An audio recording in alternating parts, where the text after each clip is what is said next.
Have you ever heard someone dissect your entire life like you're not even human? Like you're just data to be stolen? I spent 8 years protecting my boss's secrets. 8 years. And it took me exactly 47 seconds of listening outside his door to realize he'd been selling mine. The thing about betrayal is, it doesn't announce itself. It doesn't knock. It seeps in through the cracks of trust you didn't know were there.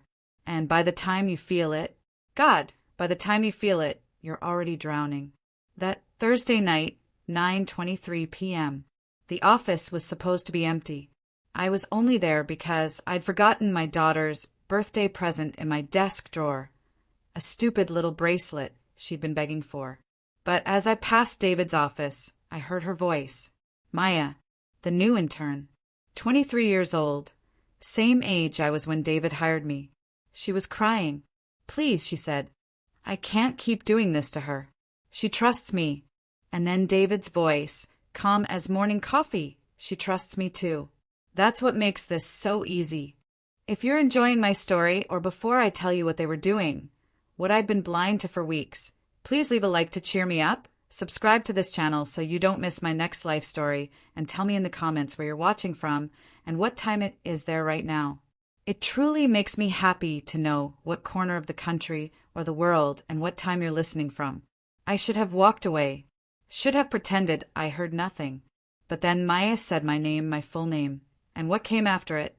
Because that night, crouched in that dark hallway with my daughter's bracelet cutting into my palm, I learned that my mentor, the man who taught me everything about succeeding in corporate America, had been using that sweet, terrified intern to document every strategy, every client relationship, every innovative idea I'd ever shared with him.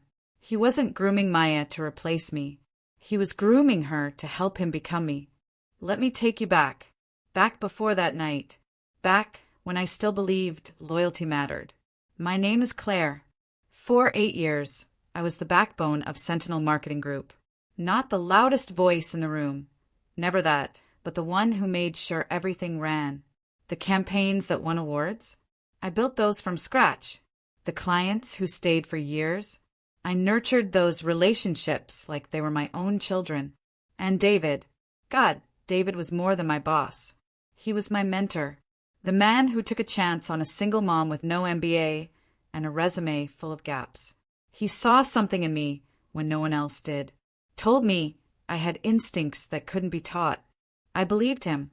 I trusted him the way you trust gravity. It was a Tuesday morning in March when Maya walked in. 23, fresh out of college, wearing a blazer that was just slightly too big for her, like she'd borrowed confidence she didn't quite own yet. She had this nervous energy, bright eyes scanning the office like she was memorizing every corner. David introduced her during the morning briefing. Everyone, this is Maya Chin, our new marketing intern. She's going to be shadowing different team members, learning the ropes. Claire, he looked right at me, that warm smile I'd seen 1,000 times. I'm putting her with you first. Show her how we really do things here. I felt proud, chosen, like he was passing me the torch to light for someone else. Maya reminded me of myself at that age. Hungry, a little unsure, but determined not to show it. During her first week, she'd stay late without being asked, taking notes on everything. She asked smart questions, not the kind meant to impress, but the kind that showed she genuinely wanted to understand. How do you know when to push back on a client? She asked me one evening, both of us still at our desks at 7 p.m. I remember laughing. You feel it in your gut. That moment when they're asking you to compromise something that'll hurt them in the long run, that's when you push. She wrote it down, actually wrote it in her little notebook. I started bringing her coffee in the mornings, introduced her to contacts, gave her the kind of advice David had given me years ago. It felt good, passing on what I'd learned, being the kind of woman who lifts other women up. But there was this moment, small, barely noticeable. 2 weeks in, I overheard David talking to her by the copy machine. His voice had that tone, the one he used when he was really invested in something. You're doing great, Maya. Really exceptional work. I see a lot of potential in you. The same words he'd used with me 8 years ago, standing in almost the same spot. I told myself I was being ridiculous. That mentorship wasn't a finite resource. That David could believe in both of us. But something flickered in my chest. Something I couldn't name yet. The shift happened so gradually I almost didn't notice. It started in meetings. We were presenting the Riverside campaign. My baby, 6 months of research and strategy. I'd walked David through every detail the week before, and he loved it, called it game-changing. But in the boardroom, with the clients watching, something was different. Maya, why don't you walk them through the demographic breakdown? David said, gesturing to the screen, showing my data. I blinked. Maya looked surprised too, glancing at me with wide eyes. Oh, I helped pull some of these numbers, she stammered, but Claire designed the whole strategy. And you did excellent work on the research component, David cut in smoothly, smiling at the clients. Maya's been instrumental in shaping our approach to the Gen Z market. Instrumental. She'd formatted 2 slides. I smiled, nodded, stepped in to finish the presentation. But my hands were shaking just slightly, and I hated that they were. Maybe he's just trying to build her confidence. Maybe I'm being territorial, insecure. Isn't this what good mentorship looks like? Sharing credit, making space. That's what I told myself driving home that night. That's what I repeated when I couldn't sleep. It kept happening. In the weekly strategy session, David asked for Maya's opinion before mine. Maya, you're our fresh eyes here. What do you think?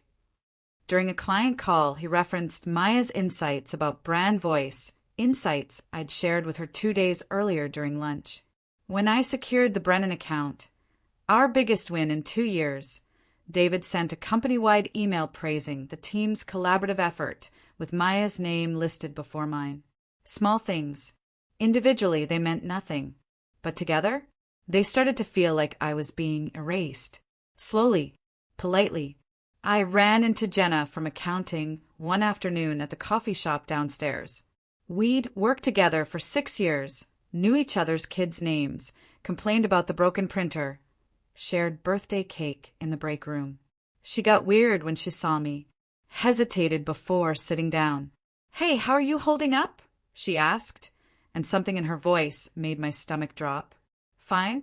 Why wouldn't I be fine? She stirred her coffee for too long. Just, with everything changing. Maya's great, but it must be weird having David so focused on. She stopped. Never mind. I'm sure it's nothing.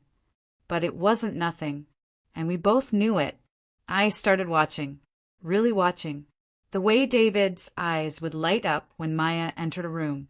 The way he'd lean in when she spoke, giving her the kind of attention that used to be mine. How he'd laugh at her jokes, the same generous laugh that used to make me feel brilliant. And Maya started changing too. She stopped asking me questions, started going straight to David's office instead. She'd pass my desk without the morning smile, eyes on her phone, always rushing somewhere more important. He's her boss too, I told myself. Of course she'd go to him. You're reading into this. You're being paranoid. But at night, alone in my apartment with my daughter asleep down the hall, I'd replay every interaction, every word, every look, and I couldn't shake the feeling that I was losing something I couldn't name. The late-night calls started in week 5. I was packing up my desk, 6:47 p.m. I remember checking when David's door opened. Maya stepped out and he called after her. Maya, before you go, can you come back for a minute? Need to run something by you. She glanced at me, just for a second, then walked back in. The door closed. I left, told myself it was normal, probably just feedback on her project. But the next night, same time, I heard his voice over the intercom. Maya, do you have a few minutes? And the night after that, always after everyone else had left, always behind closed doors, I started noticing other things. The way Maya would emerge from those meetings with her eyes red, like she'd been crying, or how she'd avoid the break room the next morning, grab her coffee, and disappear. The whispers started spreading through the office like smoke. I'd walk into the break room and conversations would stop. Bethany from Creative would give me these sympathetic looks, like I was something fragile that might break. One afternoon, I overheard two junior associates by the elevators. I'm just saying it's weird. She's an intern. Maybe he's grooming her for a permanent position. That's one way to put it. They saw me and went silent, smiled those tight, uncomfortable smiles. I wanted to scream at them, at everyone. What are you not telling me? But I didn't, because I was terrified of the answer. I started staying late. Not every night. I couldn't. I had Emma at home. But when my mom could watch her, I'd linger. Organize files that didn't need organizing. Respond to emails that could wait. Watching. Through David's glass office walls, I'd see them. Maya sitting across from him, her posture tense. David leaning forward, intense, gesturing with his hands the way he did when he was teaching something important. The same way he used to teach me.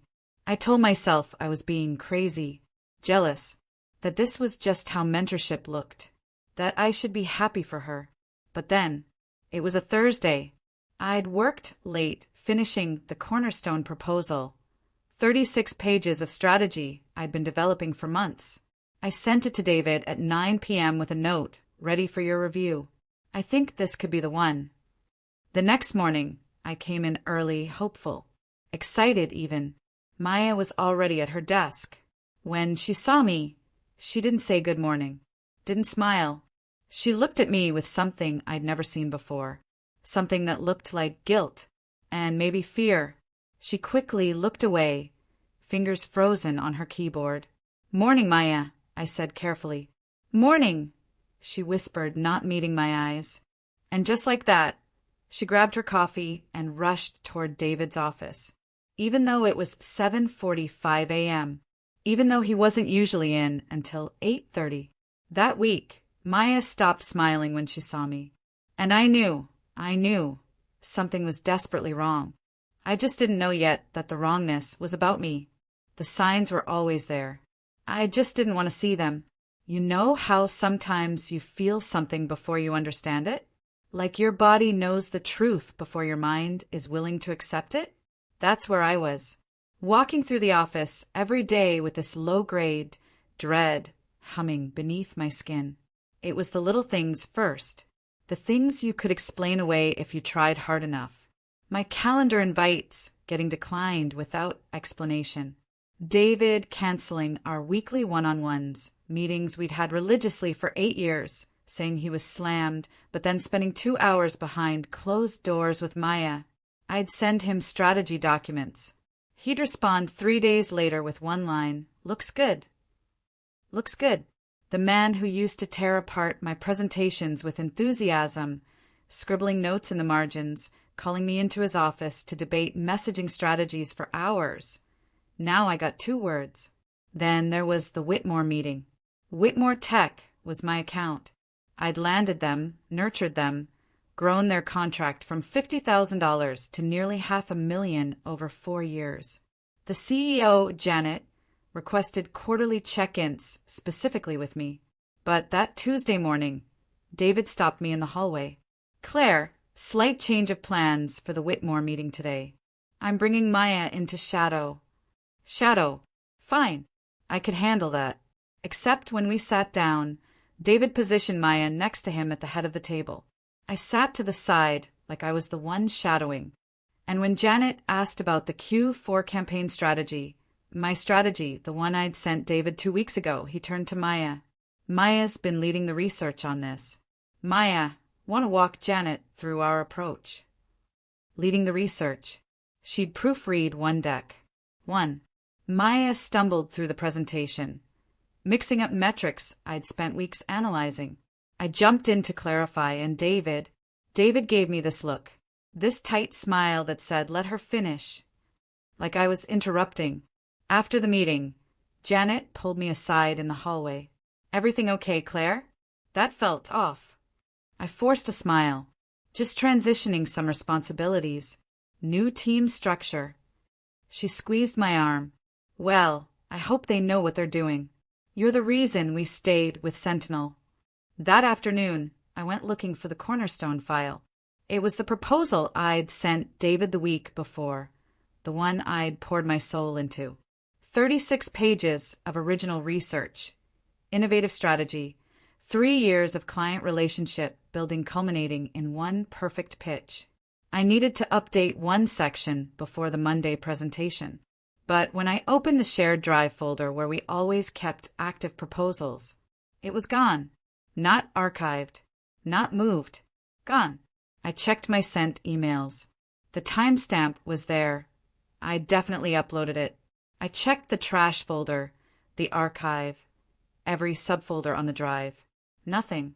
My heart started racing in that weird way it does when you know something's wrong, but you can't prove it yet. I walked to David's office. His door was open, but he wasn't there. Maya was, though, standing beside his desk, holding a folder. She jumped when she saw me. Actually jumped like I'd caught her stealing. "Claire, I was just. Have you seen the Cornerstone proposal? I can't find it on the shared drive." Something flickered across her face. Guilt? Fear? No, I haven't touched any Cornerstone files. But her eyes dropped to the folder in her hands. "Just for a second. What's that?" I asked, nodding toward the folder. "Just notes. For David. From our meeting yesterday." She clutched it tighter against her chest. "I should go. Sorry I couldn't help with the file." She brushed past me, leaving behind the faint scent of her perfume and something else. The smell of a lie. I started documenting everything. Every decline meeting. Every dismissive email. Every time David praised Maya for work that wasn't hers. It felt paranoid. It felt small. But it also felt necessary, like I was collecting evidence for a trial I didn't know I was already on. David's mood became unpredictable. One morning, he'd pass my desk with barely a nod. The next, he'd stop and deliver these strange, cryptic compliments that felt like insults wrapped in praise.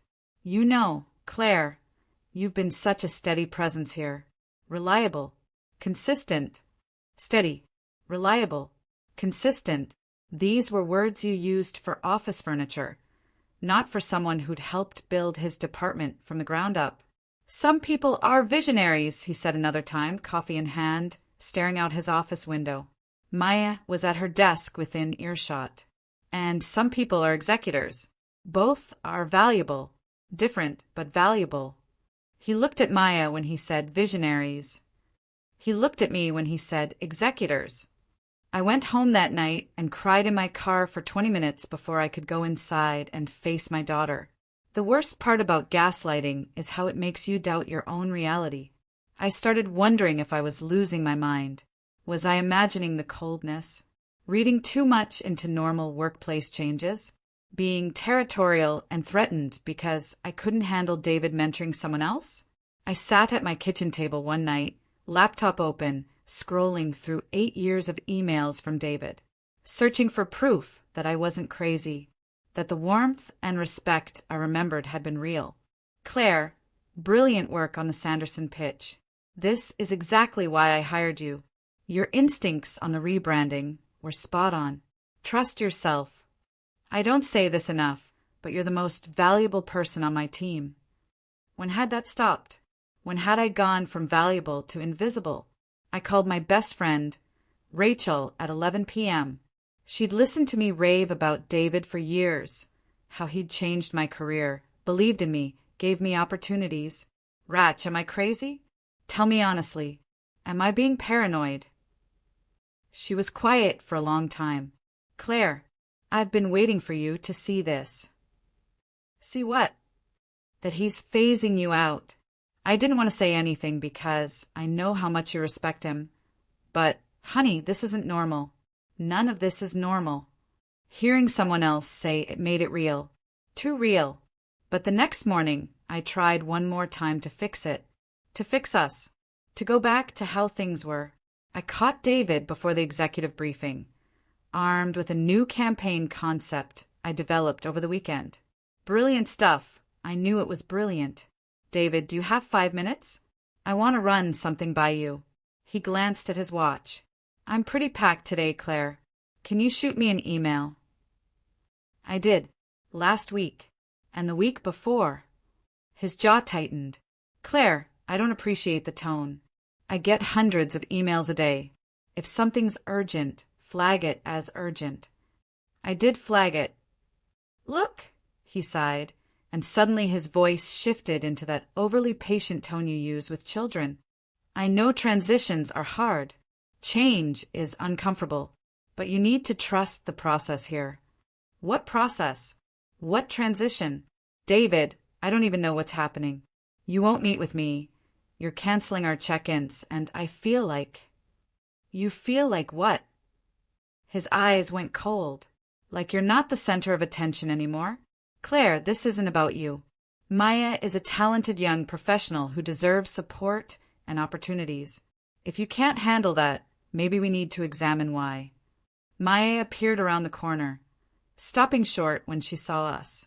Oh, sorry, I didn't mean to interrupt. You're not interrupting, David said warmly. Warmly. Claire and I were just finishing up. Come on in. I want to show you the Denison mock-ups. He walked away, just walked away mid-conversation, and Maya followed, glancing back at me with those guilty eyes that were starting to haunt my dreams. I stood there in the empty hallway, hands shaking, eyes burning. Maybe he was right. Maybe I was jealous, insecure, unable to handle sharing the spotlight. Maybe 8 years of loyalty had made me possessive and bitter. Maybe I was the problem. That's what gaslighting does. It doesn't just make you doubt the situation. It makes you doubt yourself. I went back to my desk and pulled up that campaign concept I'd been so excited about. Stared at it until the words blurred. Then I closed it and didn't open it again. What was the point? The truth has a way of finding you when you stop looking for it. It was a Friday, mid-afternoon. Most people had already started their weekend. Summer Fridays meant half the office cleared out by 2. I was finishing up reports when my computer froze. The spinning wheel of death. I tried everything, finally gave up and walked to IT. Marcus, my computer's completely locked up. Can I use one of the backup stations for like 20 minutes? I just need to send these reports before I leave. Sure, Claire. Station 3's open. You'll need to log in through the admin portal. I logged in, pulled up my email, started copying the reports over. That's when I saw it. A notification in the admin portal. A shared folder I'd been added to by accident. Some glitch in the system, probably. The folder name, Leadership Transition Q3. Leadership Transition.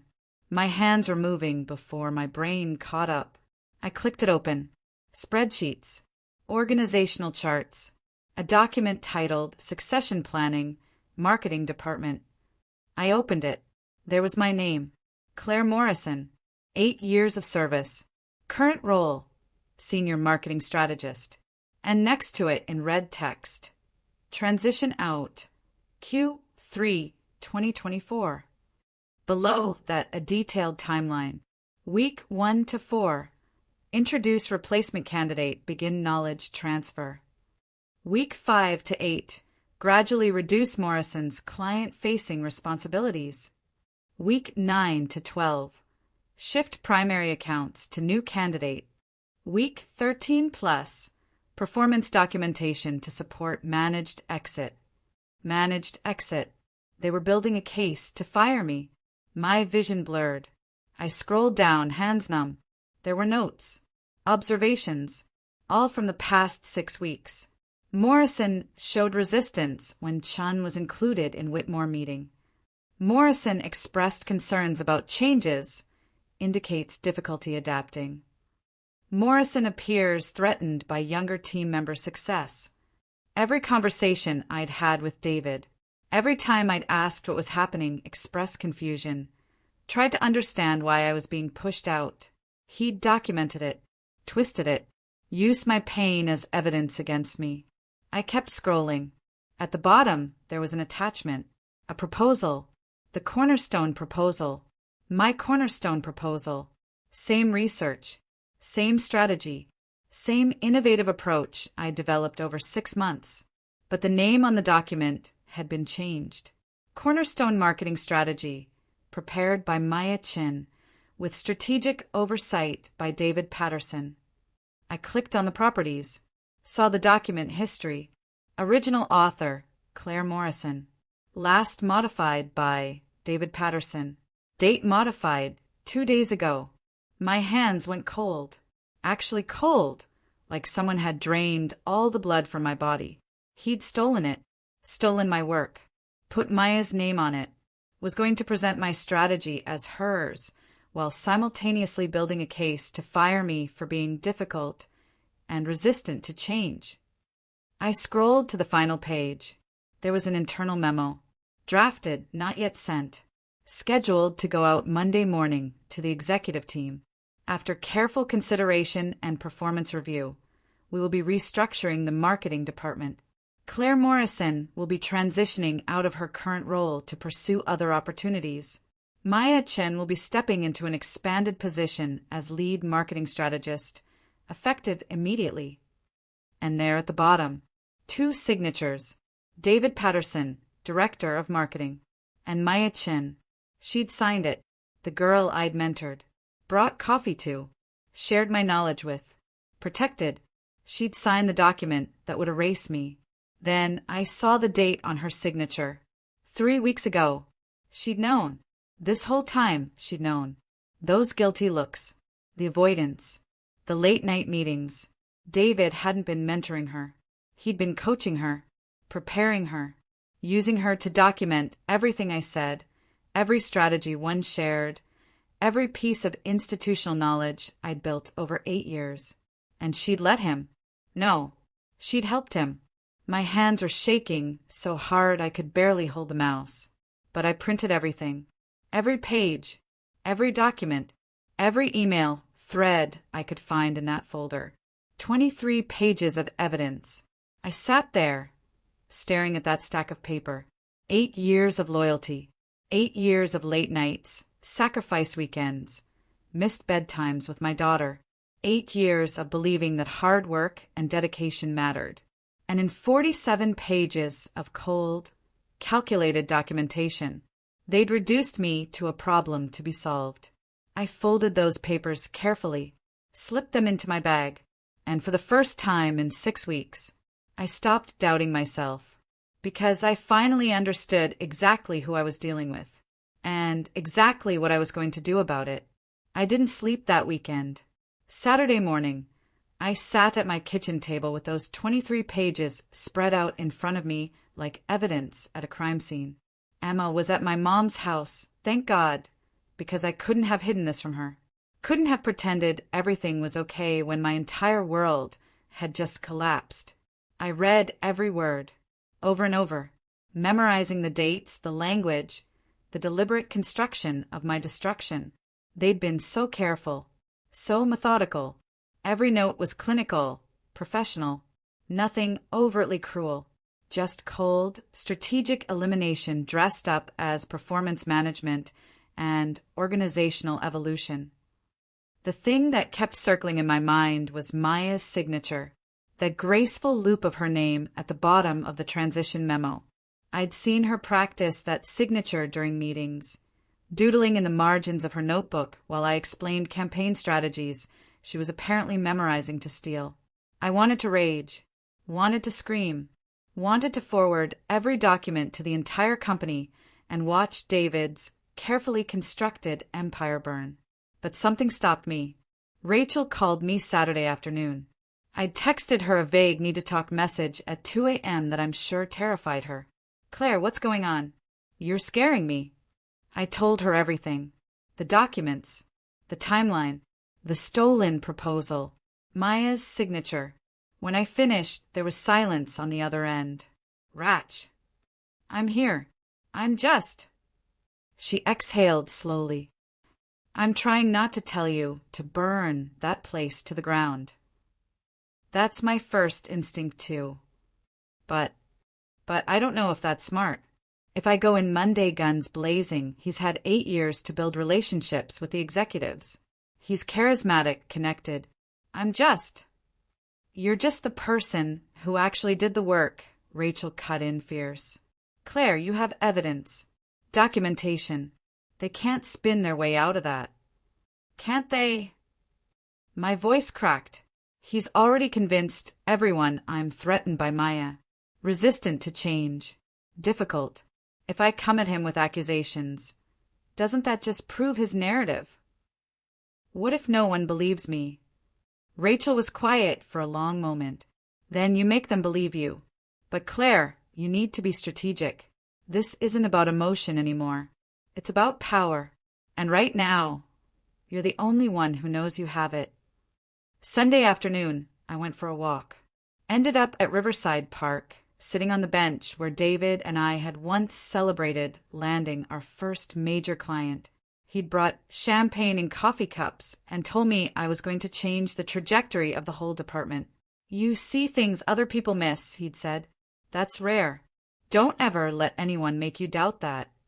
Funny how the person who built you up knows exactly which foundation to kick out from under you. My phone rang. Unknown number. I almost didn't answer. Claire Morrison? Yes. This is Janet Whitmore. I hope it's okay I'm calling your personal number. I got it from our client files. Do you have a minute? My heart stopped. Janet. From Whitmore Tech. My account. The one David had pushed me out of in that disastrous meeting. Of course. Is everything okay? She hesitated. That's what I wanted to ask you. Claire, I've worked with you for 4 years. You've never been scattered, never been unprepared. But that meeting last week, something was off. And when I asked my team to pull our account history, I noticed something strange. What do you mean? The strategy brief we received for Q4, the one that young intern presented, I could have sworn you and I discussed those exact ideas 3 months ago, almost word for word. My hands were shaking. Janet, it's complicated. Is someone taking credit for your work? The directness of the question knocked the air out of me. I don't know if I should be having this conversation, I said carefully. Claire. Her voice softened. I've been in corporate for 26 years. I've seen this play out more times than I can count. Talented woman builds something valuable, gets systematically pushed out, watches someone else take the credit. Usually it's a man. Sometimes it's a younger woman they've positioned as the fresh voice. Either way, it's theft. I don't know what to do. Do you have documentation? Yes. Then you fight, but you fight smart. Don't give them any ammunition to paint you as emotional or unstable. Be calm. Be factual. And Claire, if you need an outside voice confirming your contributions to this company, you call me. Understood? Understood. Thank you, Janet. Thank you for making my company a priority for 4 years. That kind of dedication doesn't go unnoticed. Not by everyone. I sat on that bench for another hour, watching the sun set over the river. Rachel was right. Janet was right. This wasn't about emotion. It was about power. And I was about to take mine back. Monday morning, 7:15 a.m. I arrived before anyone else, dressed in my best suit, the navy one I'd worn when I'd landed the Brennan account. War armor disguised as professional attire. I'd rehearsed what I was going to say. Practiced staying calm, factual, unemotional. I had the documents in a folder, organized by date and severity. I had a plan. But when I walked past David's office and saw him already there, coffee in hand, laughing at something on his phone, all that careful planning evaporated. I knocked on his doorframe. He looked up, surprised. Claire, you're in early. We need to talk. Something flickered in his expression. Caution, maybe. Or calculation. Sure. Let me just finish this email. Now, David. He set down his coffee slowly, leaned back in his chair with that controlled, patient expression I'd seen him use in difficult client meetings. Okay, what's on your mind? I found the transition documents. His face didn't change, didn't register shock or guilt or even surprise. Just calculation. I'm not sure what you're referring to. The succession planning folder. The timeline for my managed exit. The cornerstone proposal with my name replaced by Maya's. My voice was shaking, but I pushed through. I found all of it, David. I put the folder down in front of him. He didn't open it, didn't even look at it. Claire. His voice was so calm it was terrifying. I think you need to take a step back and hear how this sounds. How this sounds? You're accusing me of what exactly? Stealing your work. Conspiring to fire you? Do you understand how paranoid that is? It's not paranoid if it's documented. Your documentation, David. Your timeline. Your notes about my resistance and difficulty adapting. He sighed. Actually sighed, like I was a difficult child throwing a tantrum. Those documents are part of routine organizational planning. Every manager does succession planning. It's responsible leadership. Succession planning where you steal my work and give it to someone else. He stood up, and suddenly I was aware of how much bigger he was. How much space he took up in this room that I'd been in 1,000 times. I want to be very clear about something, he said quietly. Maya didn't steal anything.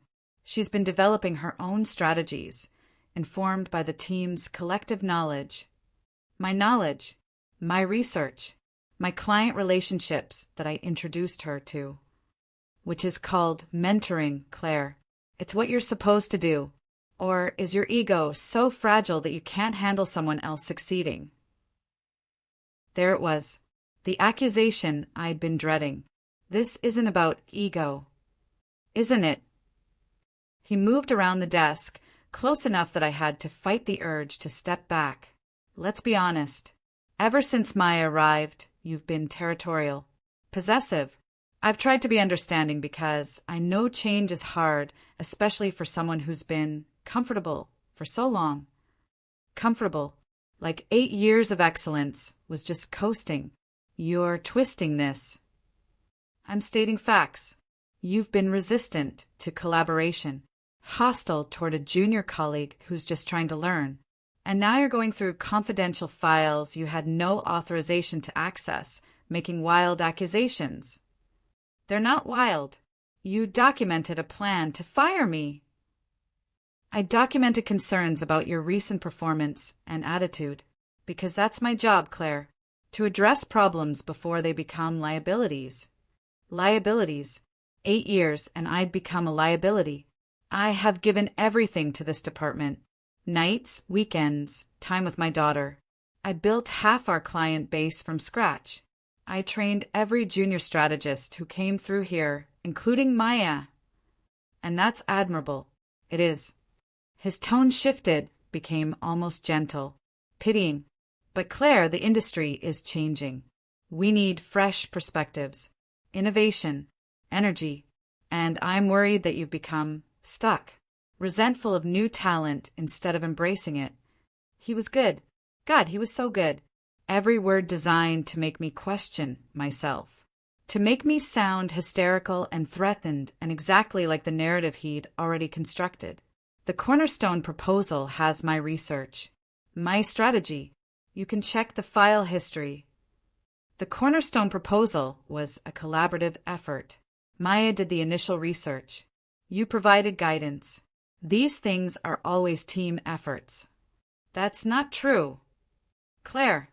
He put his hand on my shoulder. I flinched. I think you need to take some time. Maybe talk to someone. This level of paranoia, these accusations, it's concerning. I care about you.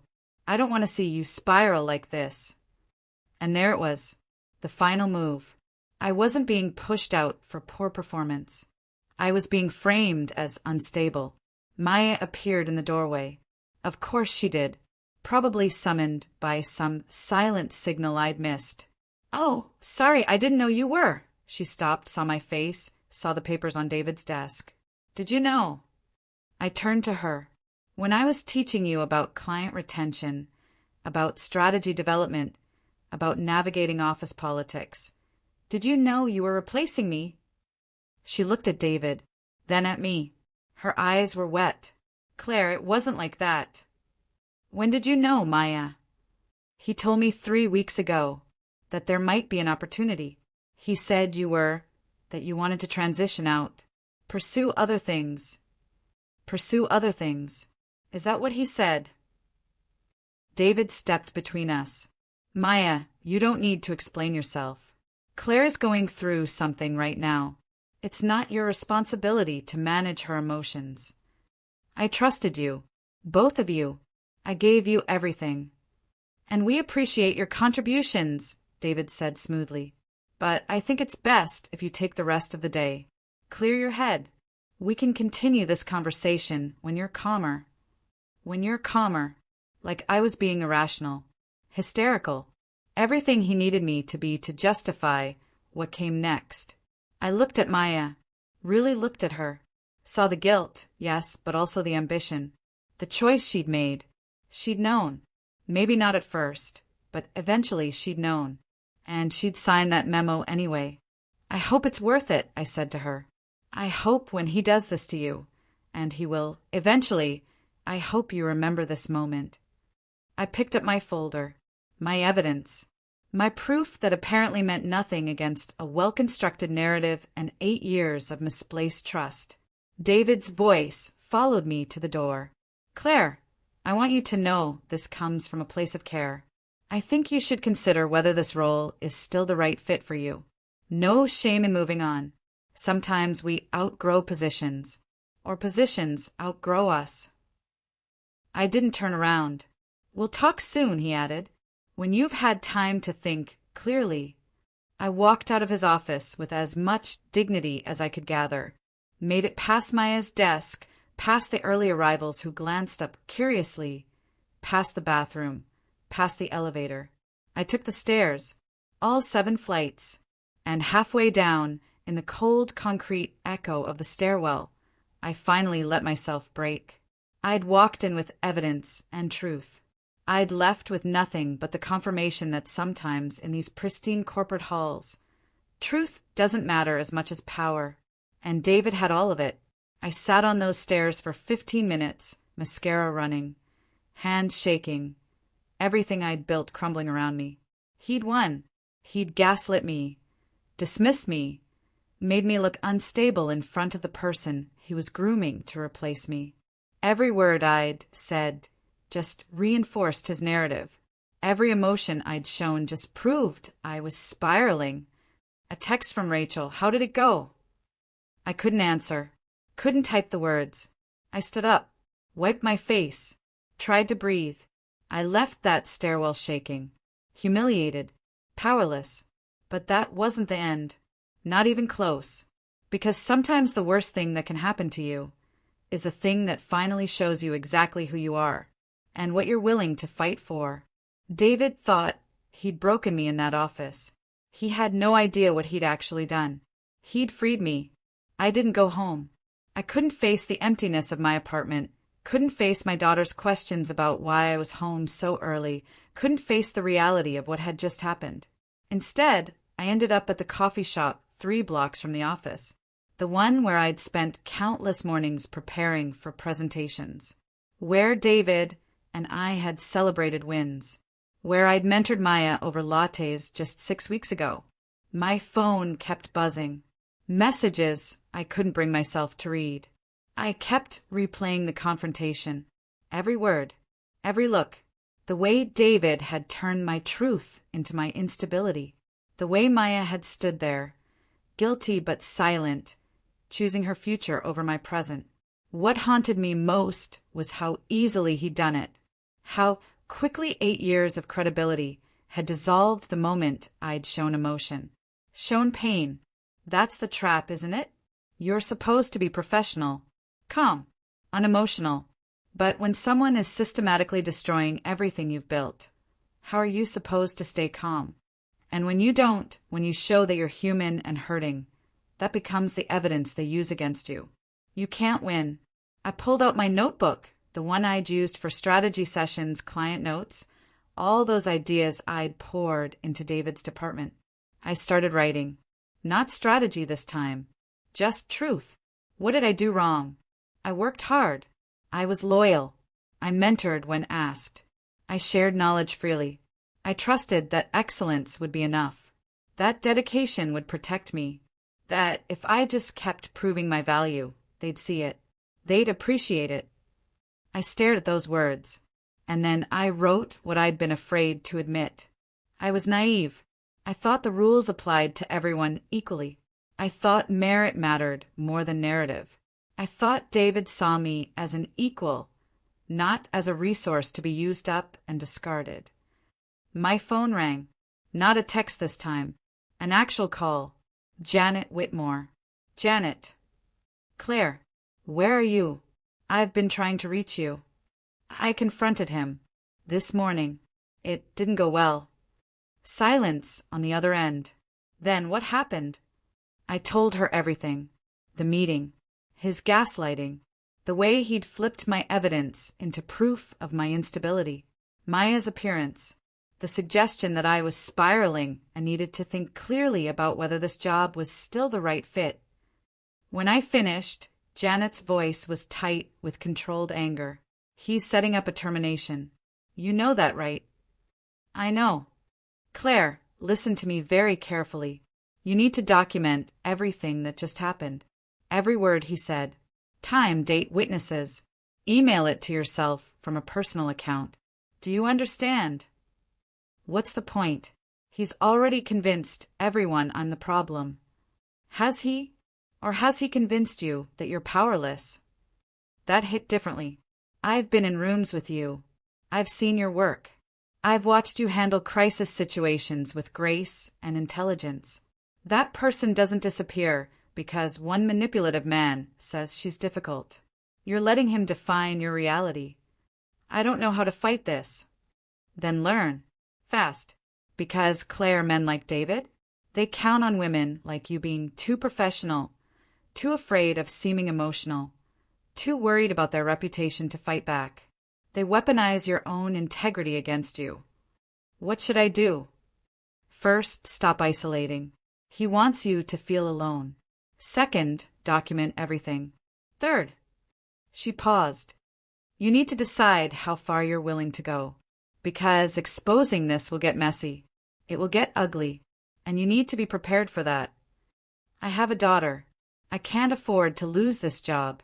If I push back and it goes wrong. If you don't push back, you lose it anyway. On his terms. With his narrative attached to your name. Is that the lesson you want to teach your daughter? That when powerful people hurt you, you just take it? I thought about Emma. 8 years old. Fierce and bright. I thought about all the times I'd told her to stand up for herself, to use her voice, to never let anyone make her feel small. I'm scared. Good. Scared means you're aware of the stakes.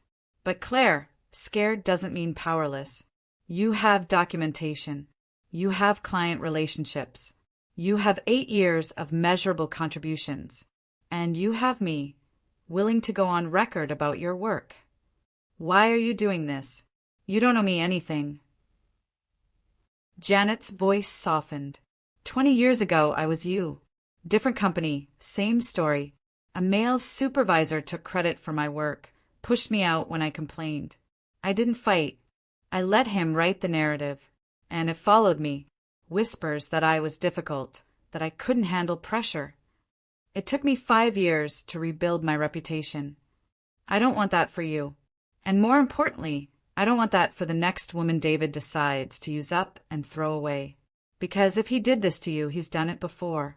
And he'll do it again. What if I can't prove it? What if it's just my word against his? Then you make sure it's not just your word. You find the others.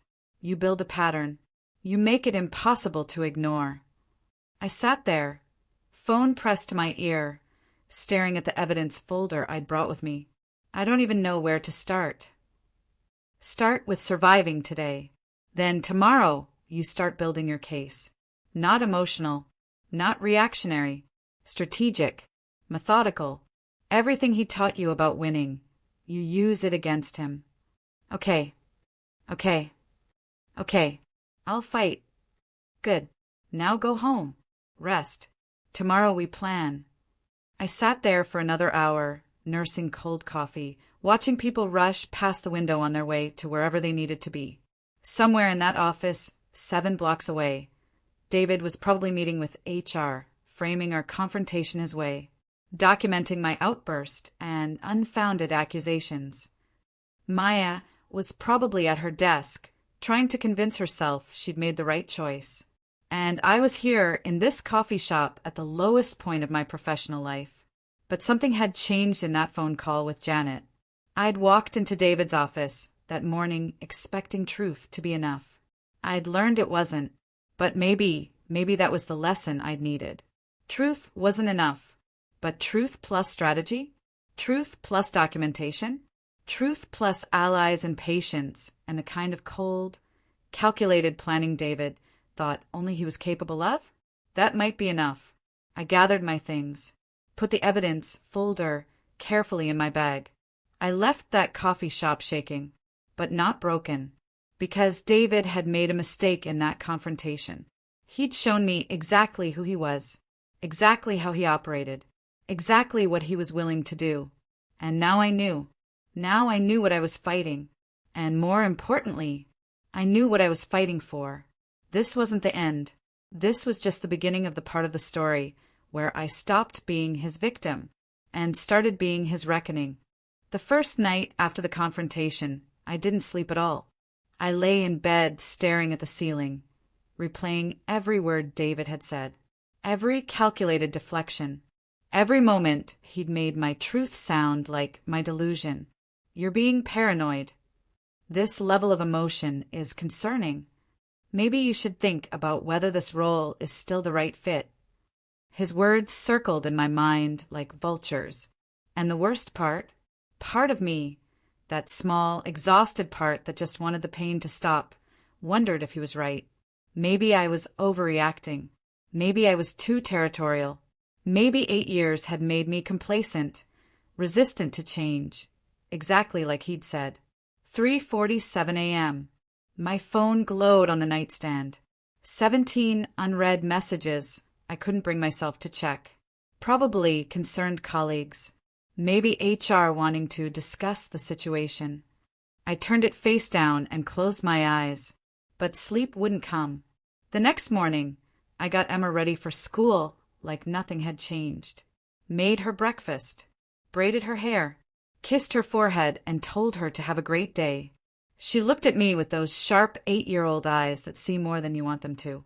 Mom, are you sad? Just tired, baby. Work stuff. Nothing for you to worry about. Is someone being mean to you at work? How do you explain workplace betrayal to a child? How do you tell her that sometimes the people who teach you, who lift you up, who you trust most, are the ones who hurt you worst? Sometimes grown-up problems are complicated, I said gently, but I'm handling it. I promise. After I dropped her off, I sat in my car in the school parking lot for 20 minutes. Just sat there. Other parents drove away, headed to their jobs, their lives, their normal Thursday mornings. And I couldn't make myself move, because if I went to the office, I'd have to face David's knowing looks, Maya's guilty avoidance, the colleagues who'd witnessed my outburst, and were probably already spreading whispered theories about my instability. My phone kept ringing. I ignored it. For 3 days I called in sick. Not a lie, really. I was sick, just not in any way a doctor could diagnose or treat. I spent those days in my apartment, sometimes crying, sometimes pacing, sometimes just sitting on my couch staring at nothing. The evidence folder sat on my coffee table. I'd open it, read through the documents, feel that surge of righteous anger. Then I'd remember David's face, his calm dismissal, his ability to twist everything I said into proof of my inadequacy. And I'd close the folder, defeated all over again. On day 2, Rachel showed up unannounced with Thai food and wine. "You're not answering my calls," she said, pushing past me into the apartment. "So I'm staging an intervention." She took one look at me. Unwashed hair, Same clothes I'd been wearing for 36 hours, exhausted eyes, and her expression shifted from determined to worried. "Oh, Claire." We sat on my couch. She didn't push me to talk, just handed me food I couldn't eat and wine I desperately needed. He won, Ratch. I had proof. I had documentation. And he still won. He didn't win. He just didn't lose yet. There's a difference. Is there? Because from where I'm sitting, I'm the one hiding in my apartment. I'm the one who's going to be labeled difficult and emotional. I'm the one whose career at Sentinel is effectively over whether I quit or get pushed out. Rachel was quiet for a moment. Then, "Do you remember when we were in college and you found out Professor Morrison was grading women's papers harder than men's?" Vaguely. "Why?" "You didn't yell. You didn't accuse him publicly. You spent 3 weeks documenting every grade he'd given for 2 semesters, analyzed them by gender, presented your findings to the dean with statistical evidence he couldn't refute." She paused. "You got him removed from teaching that course, not because you were loud, because you were thorough. That was different. Was it? Or are you just so beaten down right now you've forgotten who you are?" "Claire, you're not the hysterical woman David's trying to paint you as. You're strategic. You're brilliant. And you have documentation he doesn't even know exists." She leaned forward. "But you have to decide. Are you going to let his version of this story stand? Or are you going to write your own ending?" I looked at the evidence folder, then at Rachel. "I don't know how. He's already framed me as unstable. Anything I do now just confirms his narrative." "Then don't do anything. Yet." Rachel's eyes were fierce. "But start planning. Because the best revenge isn't emotional. It's strategic. And nobody's better at strategy than you." That night, something changed. I lay in bed, exhausted but still unable to sleep. And instead of replaying David's words, I started replaying my own. The research was mine. The strategy was mine. The client relationships were mine. David hadn't created any of it. He'd just claimed it. And Maya? She'd helped him, yes. But she was 23 and manipulated. He was the architect. Anger started burning in my chest again, but different this time. Not the hot, reactive rage that made me shake and cry and confront him unprepared. This was slower, colder, clearer, the kind of anger that doesn't explode. It calculates. I got up, walked to my coffee table, opened the evidence folder. This time, I didn't just read it emotionally. I read it strategically. What did I have? Documentation of the transition timeline. My original work with timestamps. Email chains showing my intellectual development of strategies David had claimed. What did I need? More. I needed a pattern. A case so airtight that even David's charisma couldn't charm his way out of it. I opened my laptop and started making lists. Every project over the past 8 years where my work had become David's achievement. Every time I'd trained someone who then got promoted while I stayed static. Every client relationship I'd built that was credited to the department rather than to me specifically. Hours passed. I didn't notice. By 4 a.m., I had 17 pages of notes, patterns, timelines, witnesses who might corroborate my version of events if asked the right questions. And I realized something. David had made a mistake in that confrontation. He'd shown me exactly how he operated, the gaslighting playbook, the deflection tactics, the way he'd documented my concerning behavior to build his case. If he'd documented me, he'd documented others. And if I could find those patterns, show that this wasn't about me being difficult, but about him systematically exploiting and discarding talented women, that changed everything. I went back to work the following Monday, not because I'd forgiven anything, not because the pain had subsided, but because I needed access to emails, to shared drives, to the digital paper trail David didn't know I was collecting. When I walked into the office, people stared, whispered. I could feel their curiosity, their discomfort, their judgment. Let them stare. I sat at my desk, logged into my computer, and got to work. But not on the projects David had assigned me. On something else entirely. First, I exported my entire email history. 8 years of correspondence. Every strategy discussion. Every client interaction. Every piece of evidence that my work was in fact my work. 23 gigabytes of data. I saved it to an external hard drive and a secure cloud backup. 2 copies, in case one disappeared. Then I started going through shared drive folders, looking for patterns. Project files where the original author metadata showed my name, but final presentations credited David. Strategy documents I'd created that had been revised by him. Revisions that consisted solely of adding his name and removing mine. Client proposals where my research became his innovative approach. I printed everything, carefully, a few pages at a time so no one would notice the volume. Created a physical backup of every digital file, because I'd learned something in that confrontation. Digital evidence can be deleted, altered, lost in a system migration. But paper? Paper was harder to make disappear. During my coffee break, I ran into Alicia from HR. We'd always been friendly. Casual hallway conversations. Shared complaints about the broken printer. But when I saw her that morning, something in her expression made me pause. Sympathy. And something else. Claire, how are you holding up? I'm fine. Why wouldn't I be fine? She glanced around, making sure we were alone. I heard about the meeting with David. I just want you to know, some of us see what's happening, and it's not okay. What do you mean? She hesitated. Then, I've been in HR for 6 years. I've seen this pattern before. Talented woman, works closely with David, produces exceptional results. Then suddenly there are performance concerns and she's transitioned out. Usually voluntarily, because by the time it happens, she's so demoralized she just wants to leave.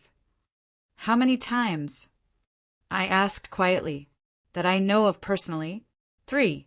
You'd be the 4th. 3 other women. Lauren had said 2. Alicia said 3. Why hasn't anyone said anything? To who? David's well-liked, charismatic, brings in big clients, and the women who left. She paused. By the time they were gone, they were so beaten down, they just wanted to move on. Start fresh somewhere their competence wasn't questioned every day. Alicia, if someone were to formally document this pattern, would HR take it seriously? She looked at me directly. If someone had substantial documentation showing a pattern of behavior that violated company policies around attribution, intellectual property, and creating hostile work environments. She paused. That would require investigation, especially if there were multiple corroborating accounts. What policies specifically? She pulled out her phone, typed something, then showed me her screen. Employee Handbook, Section 7.3, Intellectual Property Attribution. All work product must be accurately attributed to the employee or employees who created it. Supervisors may not claim subordinate work as their own original creation. Another section, 9.2, Retaliation and Hostile Work Environment. Employees who raise good faith concerns about workplace practices may not be subjected to retaliation, including but not limited to negative performance reviews, isolation, or termination. There are rules, Claire. People just don't enforce them unless someone makes it impossible to ignore.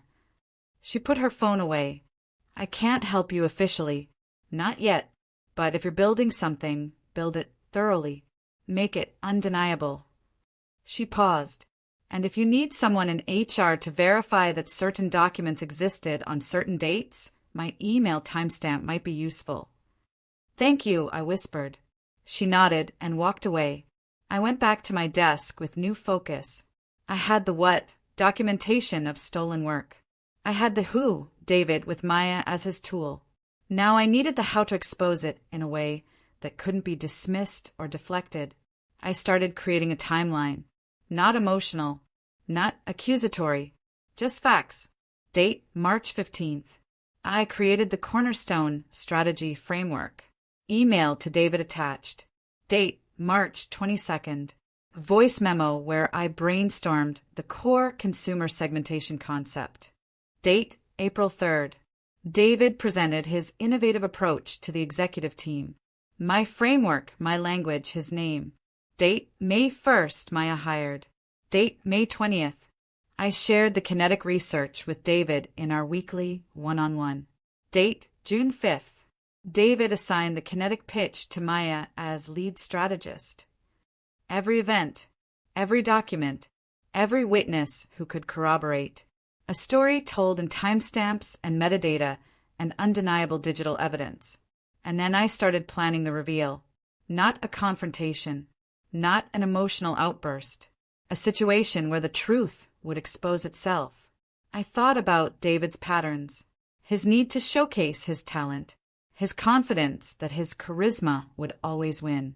And I thought about Maya, nervous about the kinetic presentation, desperate to prove herself. What if I helped her? Not sabotaged, helped. Gave her every resource she needed. Made sure she was thoroughly prepared to present the work, including the complete source files that would show she hadn't created any of it. I didn't need to expose her. I just needed her to expose herself. An email from David appeared. Subject: Team meeting, kinetic pitch planning. Team, as you know, the kinetic pitch is our biggest opportunity this quarter. Maya will be leading the presentation, and I want to make sure she has all the support she needs. Claire, given your experience with their board, I'd like you to help coach Maya on presentation skills. Let's meet tomorrow to align. David, he wanted me to help prepare her, to support my own replacement in presenting my own work. I typed, happy to help. I'll set up time with Maya this week. And I smiled, because David had just handed me exactly what I needed. Access, opportunity, a reason to be close to the pitch without seeming threatening. He thought he was managing me, keeping me compliant, making me participate in my own erasure. He had no idea he'd just given me the perfect weapon. Over the next few days, I worked quietly, helped Maya, coached her genuinely, made sure she felt confident and prepared, and carefully, methodically, gave her everything she'd need to succeed, including the evidence that would destroy her. The night before I sent Maya those research files, I sat at my kitchen table with everything spread out in front of me. The timeline, the documentation, the evidence folder, the employee handbook with sections highlighted. Rachel's words echoed. The best revenge isn't emotional. It's strategic.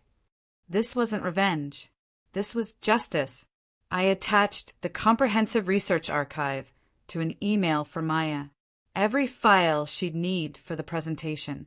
Every file that would prove she hadn't created the work. There's a rule in warfare. Never interrupt your enemy when they're making a mistake. David's mistake was thinking I'd given up. Maya's mistake was thinking stolen work could stand up to scrutiny. And my advantage? I didn't need to expose them right away. I just needed them to expose themselves. I hit send, and then I waited, because sometimes the most powerful thing you can do is give someone exactly enough rope and let gravity do the rest. The pieces were in place. The truth was armed and ready. All that was left was watching it unfold. Patience is a weapon most people don't know how to use. 3 weeks after that confrontation in David's office, I walked back into Sentinel Marketing Group like nothing had changed. Professional, calm, exactly the version of myself David needed me to be to confirm his narrative. I'd spent those weeks building something he couldn't see, a foundation he didn't know existed. Because while David was busy managing perceptions and coaching Maya for her expanded role, I was doing what I'd always done best. Strategic planning. The morning I returned from my personal time, that's what David had called it in his email, suggesting I take a few days to recalibrate. I stopped by his office. He looked up, surprised, maybe even a little wary. Claire, you're back. I am. I smiled. The same professional smile I'd perfected over 8 years. I wanted to thank you, actually, for the advice. You were right. I needed some perspective. Oh, well, good. I'm glad you're feeling better. Feeling better. Like I'd been sick instead of systematically betrayed. I've been thinking about what you said. About fresh perspectives and innovation. About not being stuck. I kept my voice light, thoughtful. And I realized you're right. I have been resistant to change. Territorial, even. His shoulders dropped. Relief. He thought he'd won. It takes courage to admit that, Claire. I appreciate your professionalism. I want to make the transition smooth. For Maya, for the team, for you. However I can help, I'm here. No ego. No drama. Just finishing strong. David smiled. That mentor smile I used to trust. That means a lot. And honestly, there is something coming up where we could use your experience. The Kinetic Corporation pitch. His eyebrows rose. You heard about that? I saw it on the project calendar. National campaign, potential 7-figure contract. Huge visibility. I paused, carefully casual. I imagine Maya's leading that. She is, yes. It's a big opportunity for her. But the presentation is next Friday, and frankly, he lowered his voice, confidential. Between us, she's brilliant with strategy, but still developing her presentation skills. She's nervous about the board-level audience. I could help with that, if you want. Coach her on the presentation, help refine the deck. I've pitched to Kinetic's board before. I know what they respond to. David leaned back, considering. I could see the calculation. The risk versus reward. Having me involved could strengthen the pitch, but it also meant letting me close to the project. But his arrogance won. Of course it did. Actually, that would be incredibly helpful. And it would show the executive team exactly the kind of collaborative leadership we value. New Claire. He smiled. I like this version. New Claire. The version that knew exactly what game we were playing. Happy to help, I said. Should I set up some time with Maya? I'll let her know. Claire. He stopped me as I turned to leave. I know the past few weeks have been difficult, but this is the right path. For everyone. I'm starting to see that. I walked back to my desk, heart pounding beneath my calm exterior. He'd taken the bait. Now came the hard part. 2 days later, I met with Maya at a coffee shop. Neutral ground. She'd been visibly uncomfortable when David told her about my offer to help, but she couldn't refuse without seeming ungrateful or suspicious. She arrived 10 minutes late, apologetic and nervous. Claire, thank you for doing this. I know things have been awkward. Water under the bridge. Really, David was right. I needed to let go of some things. This industry moves fast. Either you adapt or you get left behind. She relaxed slightly. Wanted to believe I'd accepted defeat gracefully. The kinetic pitch is honestly terrifying, she admitted. It's so much bigger than anything I've presented before. Their board is intimidating. They are, but they're also predictable. They care about 3 things: ROI, risk mitigation, and innovation that doesn't disrupt their existing infrastructure. If you can speak to those 3 pillars, you'll win them. Maya started taking notes, just like she had when I'd mentored her those first weeks, before I'd known what she was really documenting. Walk me through your current deck. Let's see where we can tighten the narrative. For the next hour, she shared her presentation, and I have to admit, it was good, really good. My research formed the foundation. Yes, but she'd built on it intelligently. She had instincts. In another timeline, another story, she could have been extraordinary without needing to step on me to get there. This section on market segmentation is strong, I said, scrolling through her slides on my tablet. But you're going to want to add more quantitative support. Kinetic's CFO, Marshall, is obsessed with data provenance. He'll ask where these numbers came from. They came from the consumer research study, the one David commissioned last quarter. Right, but Marshall will want to see the methodology. Sample size, confidence intervals, that sort of thing. Do you have the raw data files? She hesitated. David gave me the summary report. I assumed that would be enough. It might be, but just to be safe, you should have the source files ready, in case they drill down. I pulled out my phone, scrolling like I was checking something. Actually, I think I still have access to the research archive. Want me to pull the full data set for you? We can add an appendix with the methodology. Would you? That would be amazing. I don't even know where those files are stored. No problem. I'll send them over tonight. And Maya. I looked at her directly. I know this is a huge opportunity. You should be proud. Just make sure when you're up there presenting, you can answer any question they throw at you. About sources, about process, about how the strategy was developed. They'll test you. David said he'd be there to support me if it gets too technical. He will. But the board respects people who own their work, who can defend every choice independently. You don't want to defer to David too much. It makes you look like you're not ready for a leadership role. She nodded slowly, absorbing this. You're right. I need to know this inside and out. Exactly. So let's make sure you do.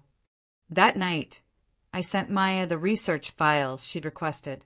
But I didn't just send the raw data. I sent her everything.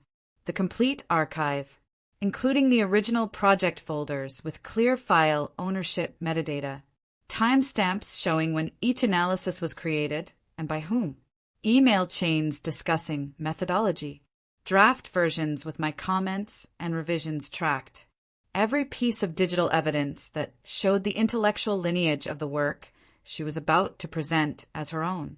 I packaged it carefully, made it look helpful, comprehensive, a mentor giving her mentee everything she needed to succeed. She wouldn't look at all of it, not carefully. She'd be too focused on the presentation, on her nerves, on impressing the board. She'd see the data she needed and miss the metadata that would destroy her. And when the board asked to see her source materials, which they would, because I'd specifically coached her to have them ready, she'd confidently share the comprehensive folder I'd prepared for her, the folder that would prove she was presenting work she hadn't created. I hit send. Then I opened another email.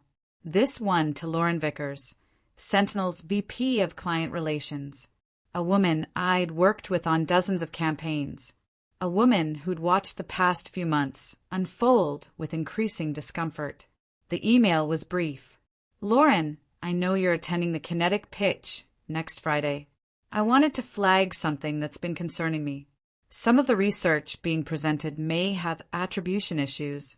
I'm not trying to cause problems, but given the size of this contract, I thought you should be aware in case questions arise about data provenance or strategic development. Happy to discuss if helpful. Claire, vague enough to seem concerned, not vindictive. Specific enough to make her pay attention during the presentation. And then I waited. The next 5 days were theater. I helped Maya practice her presentation, gave her genuinely good advice about pacing, eye contact, how to handle tough questions. I wanted her to be confident, polished. I wanted her to walk into that boardroom feeling completely prepared, because the fall is so much harder when you don't see it coming. David watched our collaboration with obvious satisfaction. See, his expression seemed to say, this is what maturity looks like. What grace looks like. He had no idea what grace actually looked like, but he was about to learn. Friday morning arrived. The Kinetic presentation was scheduled for 10 a.m. Board level meeting in the executive conference room. David, Maya, 3 Sentinel executives, including Lauren Vickers, and 4 members of Kinetic's leadership team, including the famously detail-oriented CFO, Marshall Hendricks. I wasn't invited to the presentation itself. Of course not. This was Maya's showcase, her moment to prove she was ready for the role they were grooming her for. My role.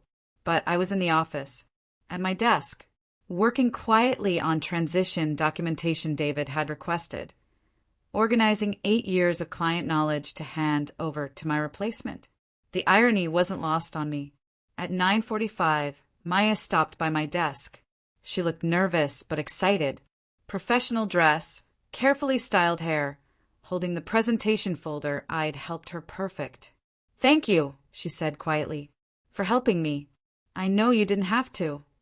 I looked at her, really looked at her, saw the young woman I'd wanted to mentor, and the person who'd chosen ambition over integrity. "Good luck in there," I said. "Remember, own your work. Know your sources. You'll be great." She smiled and headed toward the conference room. I watched her go, and then I waited. For the first 40 minutes, I couldn't hear anything specific, just the low murmur of voices through the conference room walls. Occasional laughter, the rhythms of a presentation going well. I tried to focus on my work. Couldn't. My phone buzzed. A text from Rachel. "Today's the day?" I typed back, happening now. "How are you feeling?" I stared at that question. How was I feeling? Terrified, exhilarated, sick, powerful, guilty, justified, all of it at once. I typed, like I'm about to find out who I really am. At 10:47, the tone in the conference room changed. The smooth presentation rhythm broke. I heard Maya's voice, uncertain. "I can pull up the detailed breakdown." Then a male voice, Marshall Hendricks. I recognized it from previous meetings. "I'm particularly interested in the consumer segmentation model.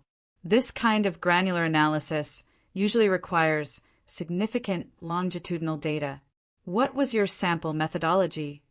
"We used a multi-phase approach," Maya responded. I could hear the confidence I'd coached into her. "Survey data combined with behavioral analytics. I have the complete research files if you'd like to review the technical specifications. Please, we're considering a 7-figure investment. I'd like to understand the foundation." This was it. The silence stretched. 10 seconds. 20. Then Lauren Vickers's voice, carefully neutral. "Maya, these files show creation dates from 8 months ago. But you've been with the company for, what, 2 months? The research was conducted before I arrived. I analyzed the existing data and developed the strategy, framework." "Interesting." Marshall's voice, curious now. "Because the file properties show the primary author as Claire Morrison, and the strategy documents appear to have been created in March, revised in April, with track changes and comments from." Another pause. "Also Claire Morrison." "Marshall, if I could clarify," David's voice, smooth but tight. "This was a collaborative project. Claire did the initial research, but Maya developed the strategic application." "Did she?" Lauren's voice cut in, sharp, "Because I'm looking at the original strategy memo here, dated March 15th, authored by Claire Morrison. Sent to you, David. And this presentation we just watched is nearly identical. Same framework, same language in several sections, same innovative segmentation approach." "Maya, did you write this strategy?" One of the kinetic executives. Female voice, not unkind but direct. I worked from existing research. David guided me on how to apply it to Kinetic's specific needs. That's not what we were told. Marshall again. Your bio in the pitch materials describes you as the lead strategist who developed innovative consumer insights driving this campaign. Led strategist. Developed. Those words suggest original work, not interpretation of someone else's research. There seems to be some confusion about attribution here, Lauren said carefully. David, perhaps we should take a brief recess. I don't think that's necessary. Marshall's voice had gone cold. I think what's necessary is understanding whether we're seeing original strategic thinking or repackaged work. Because we're not paying for recycled ideas with a new face presenting them. Marshall, I can assure you, David started. Can you? Because I'm looking at emails in this archive. Time-stamped correspondence between Claire Morrison and various team members developing this exact strategy. Research requests she made. Client interviews she conducted. Hell, there's even a voice memo here from March 22nd where she's brainstorming the core concept we just heard presented. My own voice filled the conference room, tinny through laptop speakers. What if we segment not by demographics, but by decision-making timeframes? Impulsive versus deliberate purchasers. That changes everything about how we message. That memo. I'd forgotten I'd even recorded it. A late-night brainstorming session with myself, working through the strategy that would eventually become the kinetic pitch. The strategy Maya had just presented as her own work. I think, Lauren said quietly, we need to pause this presentation. David, Maya, could you step outside for a moment, please? We need to confer with the kinetic team. Through the conference room glass, I watched them exit. David's face was carefully controlled, but his jaw was tight. Maya looked pale, shaken. Their eyes swept the office and landed on me. David walked toward my desk. Maya followed half a step behind. What did you do? David asked quietly. I looked up from my computer, made my expression confused, concerned. I'm sorry? Is something wrong with the presentation? You sent her those files. You knew what was in them. Maya asked for the research data. I sent her everything she needed to answer technical questions. You told me to help her prepare. I paused. Isn't that what you wanted? For her to have comprehensive source materials. You sabotaged this. I stood up slowly, looked him directly in the eye. When I spoke, my voice was quiet, steady, nothing like the shaking, emotional woman he'd dismissed 3 weeks ago. I didn't sabotage anything, David. I sent Maya the complete project archive so she could credibly present the work. If there's confusion about attribution, I paused. Maybe that's because the attribution was never clear to begin with. You knew, Maya whispered. When you were helping me practice, when you told me to have the source files ready, you knew this would happen. I looked at her, saw the betrayal in her eyes. The irony of it almost made me laugh. I told you to be prepared to answer questions about your work, to own it, defend it. My voice softened. But Maya, you can't defend work that isn't yours. That's not sabotage. That's just truth. Lauren stepped out.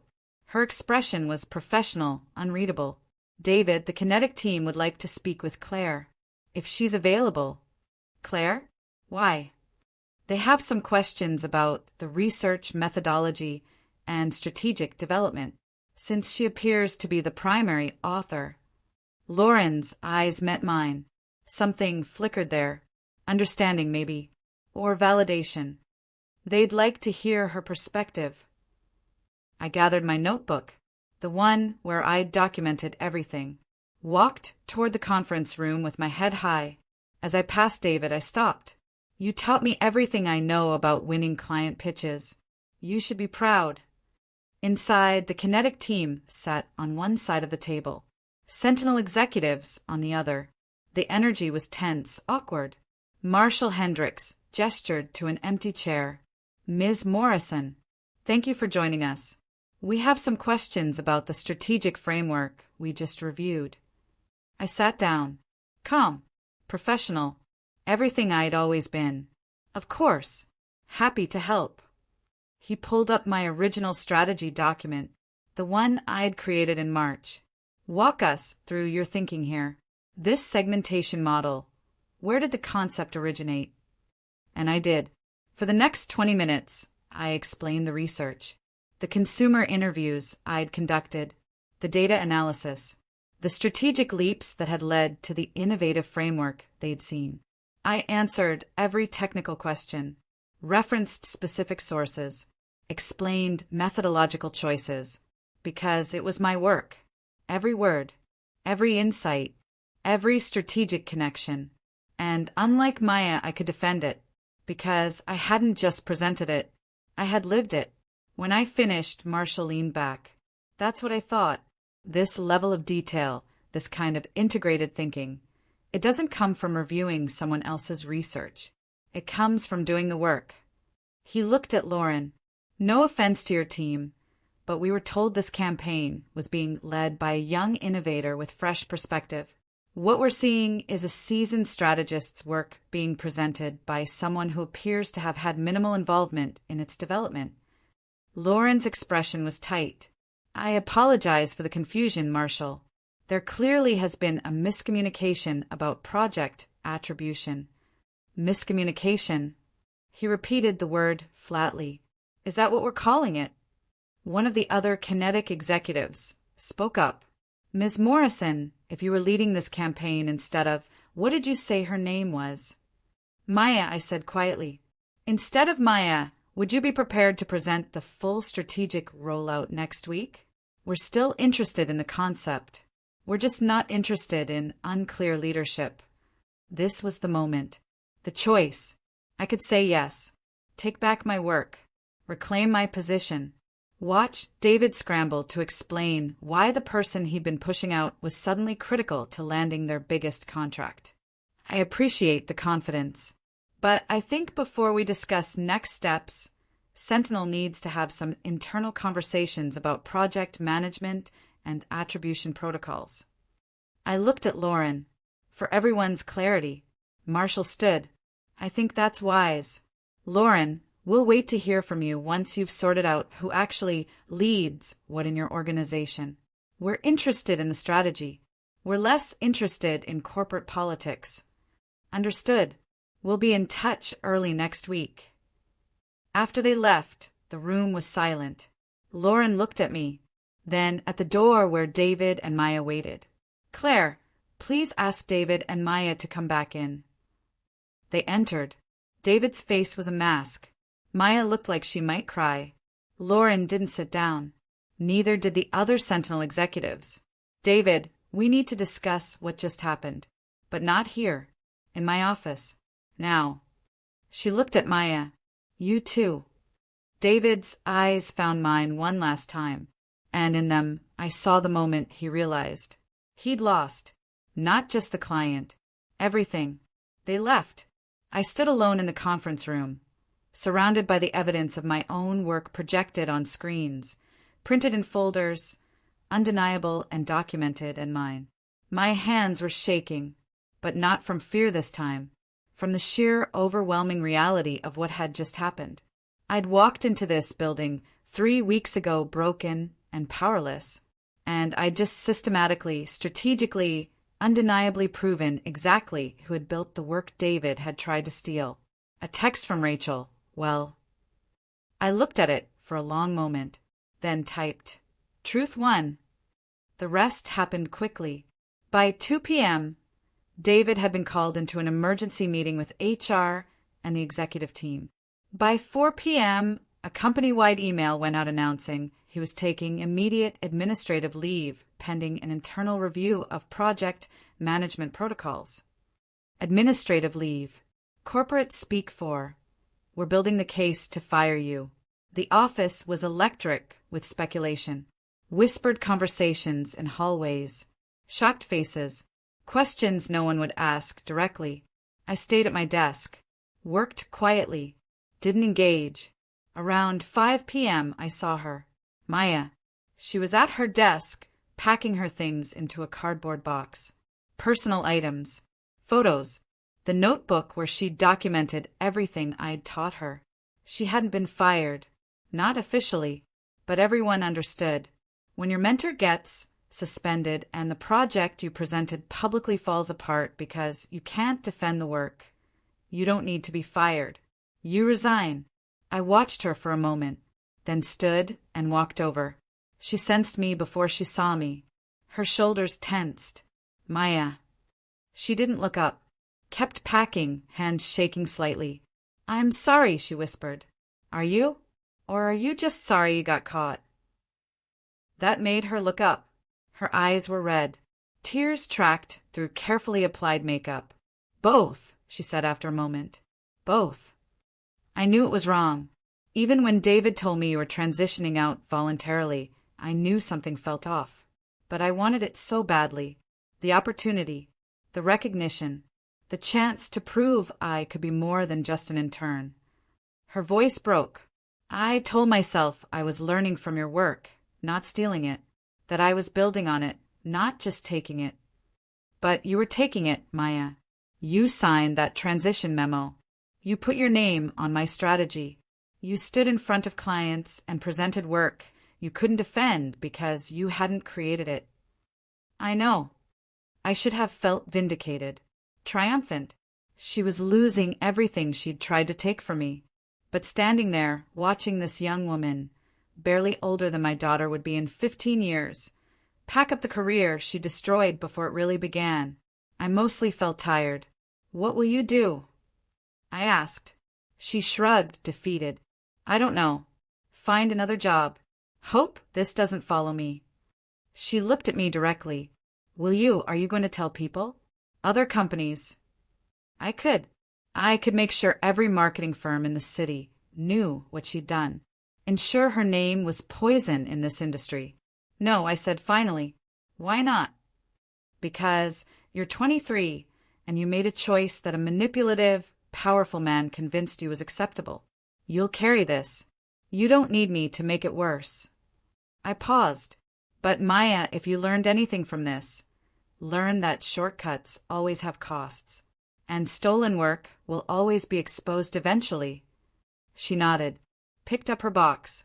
As she turned to leave, she stopped. For what it's worth, you're the best strategist I've ever seen. Everything I learned that was actually valuable, I learned from you. In those first few weeks before David, she trailed off. I wish I'd been brave enough to just learn, instead of trying to become you by erasing you. She walked away, through the office, past the colleagues who wouldn't meet her eyes, into the elevator. She avoided my eyes when she packed her desk, but I saw the tears. And despite everything, despite the betrayal, the theft, the collaboration in my planned destruction, I felt something unexpected. Sadness. Not for her career. She'd made her choices, but for the mentor relationship we could have had. The genuine growth she could have experienced. The colleague she might have become if David hadn't poisoned the well. She was a casualty of his manipulation too. A different kind than me, but a casualty nonetheless. I turned back to my desk. On my monitor was an email from Lauren Vickers. Subject: meeting request, Monday 9 a.m. I opened it. Claire, please join me Monday morning to discuss your role going forward. We have much to talk about regarding leadership structure, project attribution protocols, and your career development at Sentinel. Also, Kinetic would like to reschedule the presentation with you as lead strategist. Let me know your availability. Lauren, I read it twice. Your role going forward. Your career development. Lead strategist. I looked around the office. At the desk where I'd spent 8 years building campaigns, nurturing clients, creating strategies that won awards and generated millions in revenue. The desk David had been systematically pushing me away from. And I realized something. I had won. Not just the battle, the war. David was gone. Maya was gone. And I was still here. Not just surviving, leading.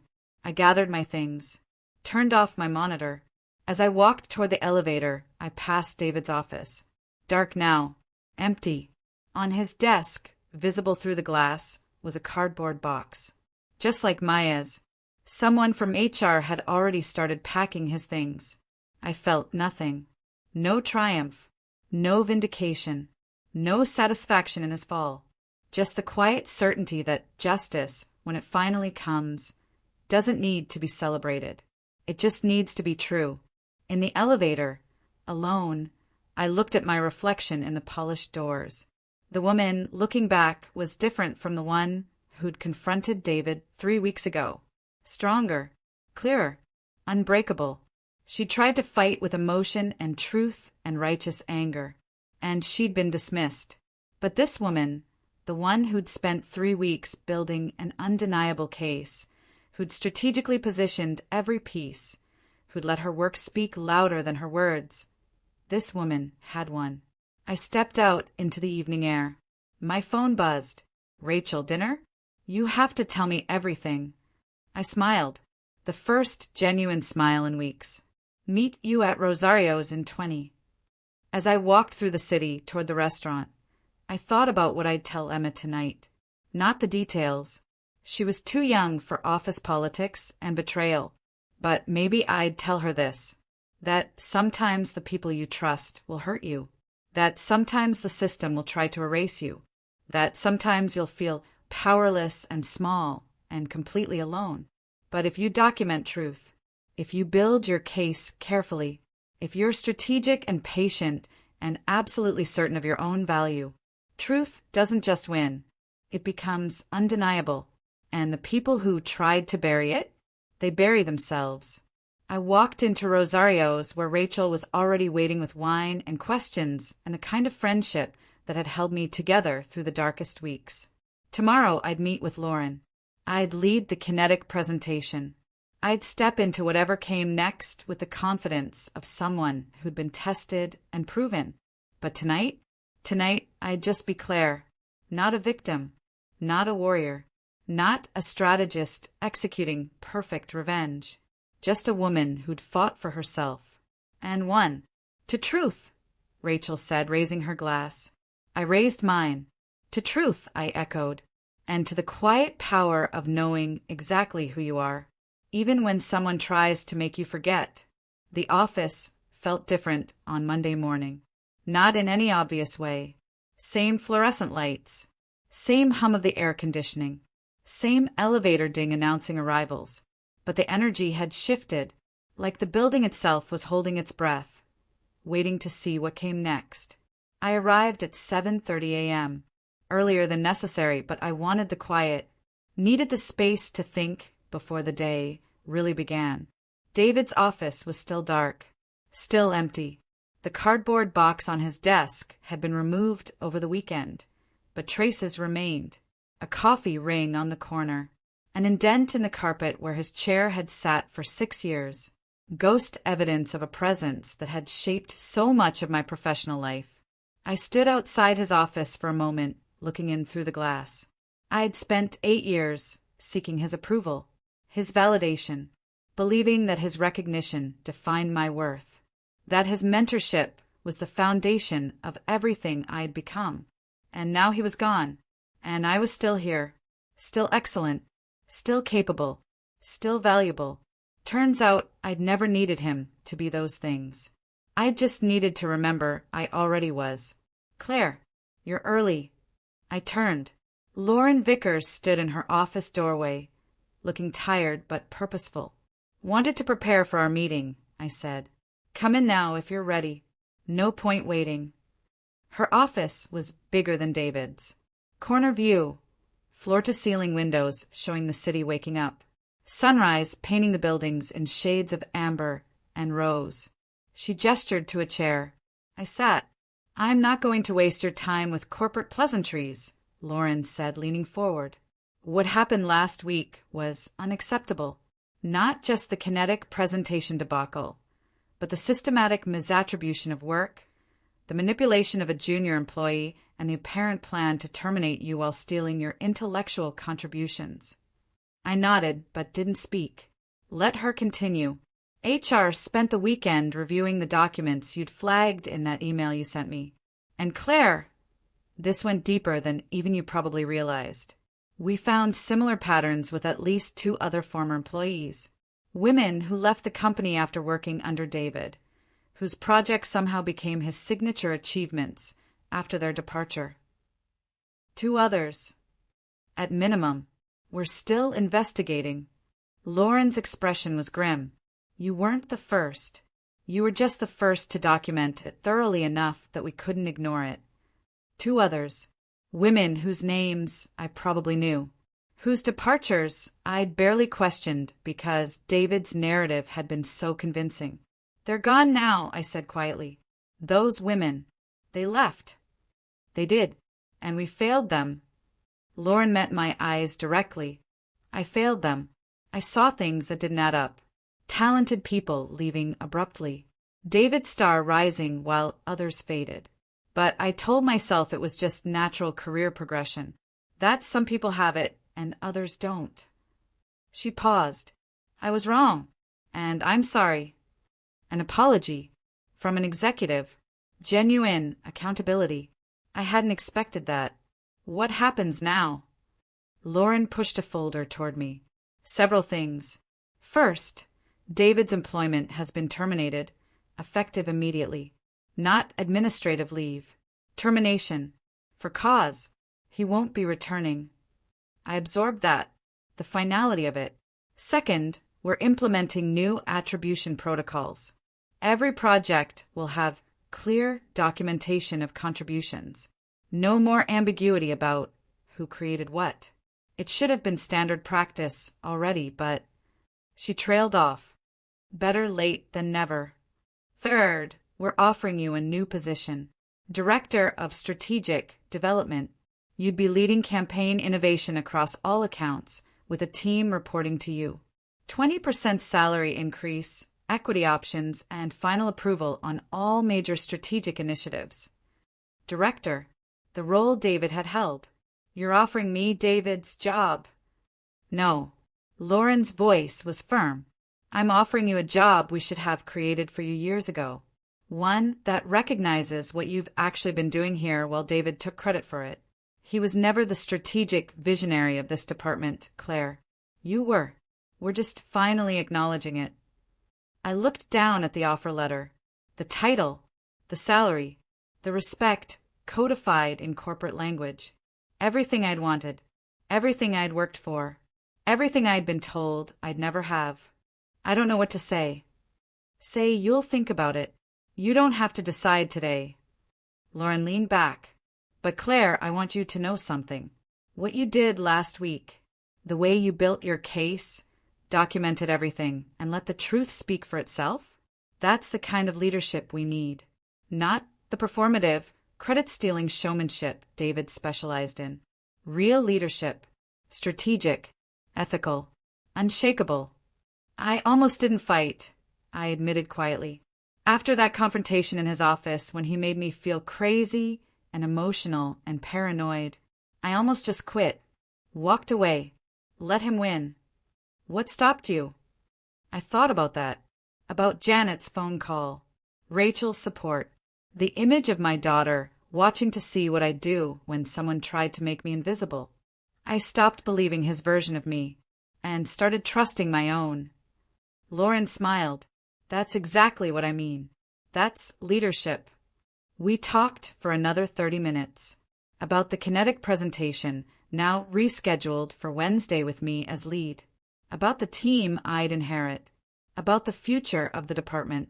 When I left her office, the sun had fully risen. Golden light flooded through the windows, transforming the ordinary office space into something almost beautiful. I sat at my desk and opened my email. Messages from colleagues I hadn't heard from in weeks. Supportive, congratulatory, some apologetic for not speaking up sooner. One from Janet Whitmore, I heard. So proud of you. Kinetic's going to be lucky to work with you. Dinner soon? My treat. One from a woman I barely knew, Alicia Chin, who'd left the company 2 years ago. I heard what happened with David. I wish I'd had your courage when I was there. He did the same thing to me. Thank you for finally stopping him. Alicia, one of the other women Lauren had mentioned. I typed back. I'm sorry you went through that alone. You deserved better. We all did. More emails. More messages. The professional network I'd built over 8 years reaching out. Affirming. Witnessing. And then at the bottom of my inbox, one more. From Maya. Subject line. No expectation of response. I hesitated, then opened it. Claire, I don't expect you to respond to this. I don't even know if you'll read it. But I needed to say some things. I was wrong. Not just about taking credit for your work, but about every choice I made once I understood what was happening. David told me you were leaving anyway, that I'd be helping ensure your projects lived on, that this was just how business worked. I believed him because I wanted to, because it was easier than admitting I was participating in something unethical. I was 23 and ambitious, and I told myself that's just how you get ahead. But watching you last week, the way you let your work speak for itself, the way you didn't have to tear me down even though you could have, I realized how much I'd lost by trying to shortcut my way to success. I lost the chance to actually learn from you, to earn my place instead of stealing someone else's. I lost integrity I'm not sure I can get back. I'm not asking for forgiveness. I just wanted you to know that I see now what I couldn't see then. You were showing me what real excellence looked like. I just wasn't mature enough to recognize it. I hope someday I can become the kind of professional you already are. The kind who doesn't need to take from others because she's built something genuine herself. Thank you for the lesson. Even though I learned it the hardest way possible. Maya, I read it twice. She was right. She had learned it the hardest way possible. But she had learned it. I hit reply. Typed, Maya, everyone deserves a second chance to build something real. I hope you take yours. Claire. Short. No absolution, but no condemnation either. Just space for growth. Because holding on to bitterness wouldn't change what had happened. It would only poison what came next. The office was filling up now. Colleagues arriving, coffee brewing, the regular Monday rhythm establishing itself. But I felt different within it. Not bitter, not vindictive, not even particularly triumphant. Just clear. Clear about my value. Clear about my boundaries. Clear about what I'd accept and what I wouldn't. A text from Emma. Mom. Grandma said you have big news. Call me after school? Love you. I smiled. Big news. My 8-year-old daughter had no idea what the past months had been like. The betrayal, the gaslighting, the systematic dismantling of everything I'd built. But she would know this part. She'd know that her mom had fought back, had documented truth, had stood up when it would have been easier to back down. That was the lesson I wanted her to carry. Not the pain, but the perseverance. Not the betrayal, but the belief in her own worth even when others denied it. I pulled out my old strategy, notebook, the one I'd used for 8 years. Flipped through pages of campaign ideas, client notes, brainstorming sessions. My handwriting, my ideas, my work. David's name appeared nowhere in these pages, because he'd never been the source, just the amplifier, the performer, the person who took private brilliance and made it public acclaim. And I'd let him. For 8 years, I'd let him because I thought I needed him to validate my work, to make it matter. But the work had always mattered, with or without his name attached, with or without his approval. I closed the notebook and put it away, not because I was done creating, but because I was done creating in someone else's shadow. Another email, this one from a marketing firm across town. Headhunter. Subject, confidential opportunity, chief strategy officer role. I opened it, curious. A competitor had heard what happened, was interested in talking. Chief Strategy Officer. Full executive team membership. Significant equity stake. They wanted me. 2 weeks ago, an email like this would have felt like rescue, like validation that I had value outside of Sentinel, outside of David's shadow. But now I knew my value didn't depend on any job title, any company, any person's recognition. I filed it in a folder labeled Possibilities and turned back to the kinetic presentation prep. Maybe I'd explore that opportunity. Maybe I wouldn't. But whatever I decided, it would be my choice. Made from strength, not desperation. From clarity, not fear. The morning moved forward. Meetings, emails, strategy sessions, normal work rhythms. But I moved through them differently now. Not seeking approval. Not second-guessing my instincts, not shrinking myself to make space for someone else's ego, just existing fully in my own expertise. It felt like breathing after holding my breath for 8 years. Wednesday afternoon, after the kinetic presentation, I stood alone in the conference room. The presentation had gone perfectly, better than perfect. The kinetic team had signed the contract on the spot. 7 figures. Multi-year engagement. The biggest win in Sentinel's history. And this time my name was on it. Unambiguously. Undeniably. Director of Strategic Development, Claire Morrison. I looked out the window at the city below. Thousands of offices. Millions of people fighting their own battles. Facing their own Davids. Their own moments of choice between backing down and standing up. I thought about the woman I'd been 3 months ago. Eager to please. Desperate for approval.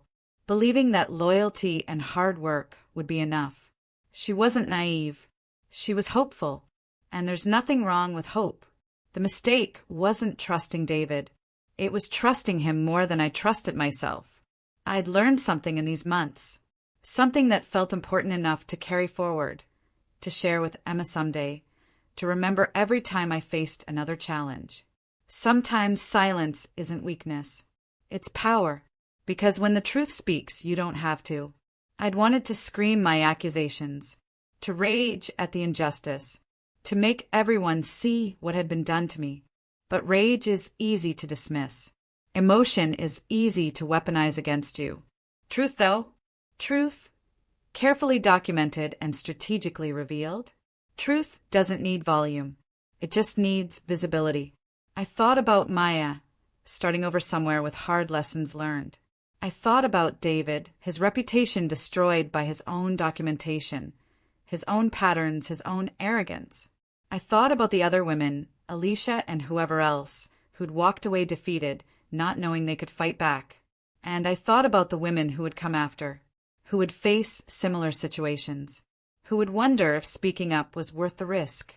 If you're listening to this, if you're in that moment right now where someone is trying to erase you, steal from you, make you doubt your own reality, document everything. Trust yourself. Build your case quietly. Don't let anger make you sloppy. Don't let fear make you silent. Don't let their gaslighting convince you that your truth is just paranoia. You know what you know. You created what you created. You earned what you earned. And when the time comes to reveal it, let the work speak. Let the timestamp speak. Let the evidence speak. You don't have to be the loudest voice in the room. You just have to be the most prepared. I gathered my things and headed toward the elevator. As I passed the directory board in the lobby, I saw the update. Fresh lettering. Director of Strategic Development, Claire Morrison. 8 years to get that title. 8 years of work that had always deserved it. But worth the wait. Because I didn't get here by cutting corners or stealing credit or playing political games. I got here by being undeniably excellent and by refusing to be erased. In the elevator, I caught my reflection again. The woman, looking back, was tired. The past months had taken their toll. But she was also whole. Not broken by betrayal. Not diminished by others' attempts to steal her light. Still here. Still standing. Still creating. Emma calling. I answered. Hey, sweetheart. Mom. Grandma said you got a promotion. Does that mean we can get pizza tonight? Yeah, baby. We can get pizza. With extra cheese. With extra cheese. She launched into a story about school, about her art project, about the friend drama in 3rd grade that felt monumentally important to her 8-year-old world. And I listened, really listened, present in this moment instead of mentally rehearsing my next career move or worrying about someone else's perception of me. Because that was another lesson from all of this. Success means nothing if you're too consumed by the fight to enjoy the life you're fighting for. I walked through the city toward home. Phone pressed to my ear, half listening to Emma's stories and half absorbed in my own thoughts. Would I do it again? Fight back like that? Yes. Without question. Would I have preferred it never happened at all? Also yes. But we don't get to choose our challenges, only our responses to them. And I'd chosen to respond with strategy, documentation, and the quiet confidence that truth, when given proper foundation, will always rise. That's what I'll tell Emma when she's older. When she faces her own Davids, her own moments of betrayal and choice. I'll tell her this. Your worth is not determined by who recognizes it. Your work is not validated by who takes credit for it. Your truth is not diminished by who tries to deny it. You are valuable because of what you create, what you contribute, what you stand for, not because of what others say about you. And when someone tries to take that from you, not if, but when, because it will happen, you have a choice. You can shrink. You can accept their narrative. You can believe their version of you is more real than your own. Or you can document, prepare, wait for the perfect moment, and let the truth do what truth does best. Speak louder than any lie ever could. I arrived home. Emma met me at the door with a drawing. Congratulations, MOM, in rainbow letters with stars and hearts. It's beautiful, baby. Are you happy, Mom? Was I happy? Yes, sweetheart, I am. Not because I'd destroyed David, not because I'd won, but because I'd stood up for myself, because I'd refused to be erased, because I'd trusted my own voice when everyone else tried to silence it. Emma hugged me tight, and in that moment, holding my daughter in our small apartment with her congratulations drawing and the promise of pizza with extra cheese, I felt something I hadn't felt in months. Peace. Not the peace of having no problems, but the peace of knowing I could face them. The peace of knowing my worth didn't depend on anyone else's recognition. The peace of knowing I'd fought for myself and won.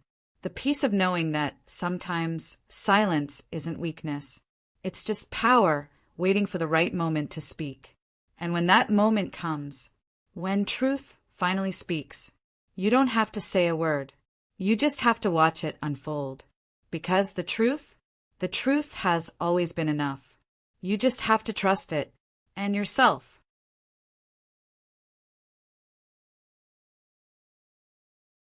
So what would you have done? If you were in my position, 8 years of loyalty stolen, your work claimed by someone else, your mentor turned betrayer, would you have fought back? Or would you have walked away quietly, let them write the narrative, started over somewhere else? I need to know, because sitting here now, weeks later, I still wonder sometimes if there was another way, a better way, or if what I did was exactly what needed to happen. Leave a comment and tell me, would you have exposed him immediately? Or would you have done what I did? Stayed quiet, built your case, and let the truth reveal itself? And here's the harder question. Do you think Maya deserved a second chance? Or should I have made sure her career was over before it really began? Because I'll be honest with you, I still don't know if I was too soft or too hard on her. Some days, I think she was a victim of David's manipulation. Other days, I remember that she signed that memo, that she knew, that she chose ambition over integrity. Tell me in the comments where you stand. Was she a villain or a victim? Should I have shown mercy or made an example? I genuinely want to know what you think. And tell me something else. Where are you watching this from? What city? What country? What time is it there right now? Are you listening to this on your commute, in your office when no one's watching, late at night when you can't sleep because you're fighting your own battle at work? I want to know, because every time someone tells me they're in Seattle at midnight or London during lunch break or Sao Paulo early in the morning, it reminds me that these stories matter, that we're not alone in these fights, that somewhere right now someone else is dealing with their own David, their own Maya, their own moment of choice. If that's you, if you're in that moment right now, leave a comment, even if it's just, I'm here or I needed this. You don't have to share details. You don't have to explain. Just let me know you're there, because I see you, and I promise you're stronger than you think. Now, if this story made you feel something, anger, hope, recognition, anything, do me a favor, hit that like button. Seriously, it helps more than you know. It tells YouTube that stories like this matter, that women's workplace experiences deserve to be heard, that we're not going to stay quiet anymore about what happens behind those closed office doors. And if you haven't subscribed yet, subscribe now, because this is just one story. I have so many more. Stories about the colleague who stole my client, the promotion I was promised for 3 years that never came, The time I was told I was too ambitious while watching less qualified men get promoted around me.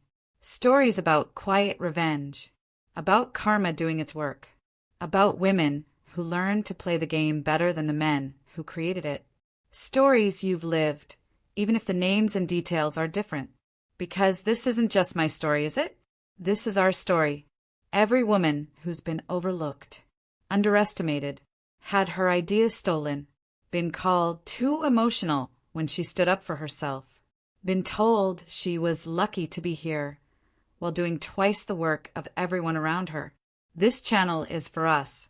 This is her office secrets, where ambition meets betrayal, where silence becomes strategy, and where we finally tell the truth about what really happens in corporate America when you're a woman trying to succeed. So subscribe, turn on notifications, because next week I'm sharing the story about what happened when I found out my male colleague was making $40,000 more than me for the same job, and how I made sure that gap closed in the most strategic way possible. Let's just say salary transparency became very important to our HR department very quickly. But here's what I really want from you today. Comment below and finish this sentence. The worst betrayal I ever faced at work was... You don't have to use names. You don't have to give details that could identify you. But I want to create a space where we can finally say these things out loud, where we can witness each other's experiences, where we can stop pretending that professionalism means staying silent about injustice. Because here's what I learned from my battle with David. Your story has power. Your truth matters. And the moment you stop hiding it, the moment you share it, document it, stand in it, you become dangerous to every person who's ever tried to make you small. So tell your story in the comments, in your own words, and watch what happens when we stop fighting these battles alone. Thank you for listening to mine. Thank you for being here. Thank you for reminding me that somewhere out there, someone needed to hear that fighting back is possible, that truth can win, that we don't have to accept the narratives other people write about us. Like this video if it resonated. Subscribe if you want more. Comment if you've been where I was. And remember, sometimes silence isn't weakness. It's power. Because when the truth speaks, you don't have to. This is her office secrets. I'm Claire, and I'll see you next week with another truth they didn't want told. Until then, document everything.